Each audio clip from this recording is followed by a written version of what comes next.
I invite you to connect with the voices of the Bible. Today, we're listening to a chapter in the life of Joseph in the book of Genesis, and to a single sentence that quietly holds the whole thing together.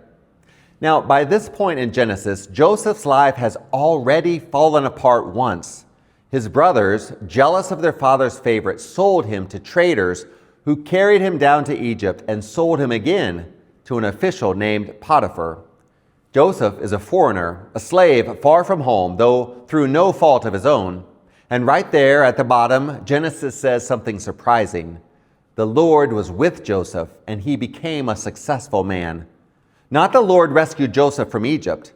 The Lord was with him inside the hard place, and Joseph flourished there.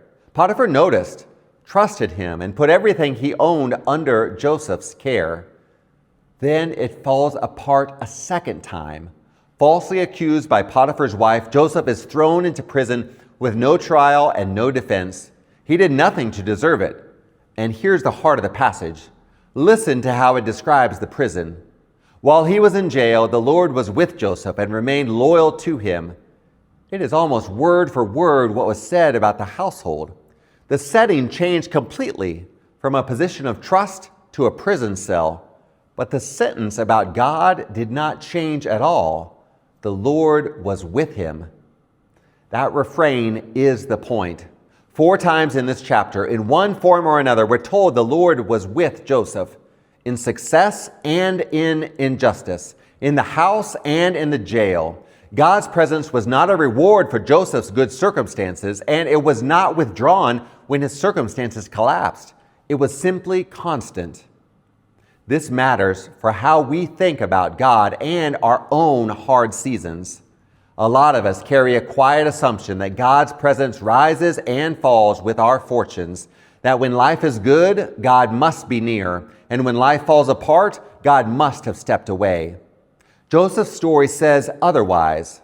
God did not spare him to the pit, but God never left him in it alone. Presence, not rescue, is the promise the text keeps making. So how do we stay connected to a God who's with us like that, especially when we're in a Joseph season, taken somewhere we didn't choose? Often it's simpler than we think.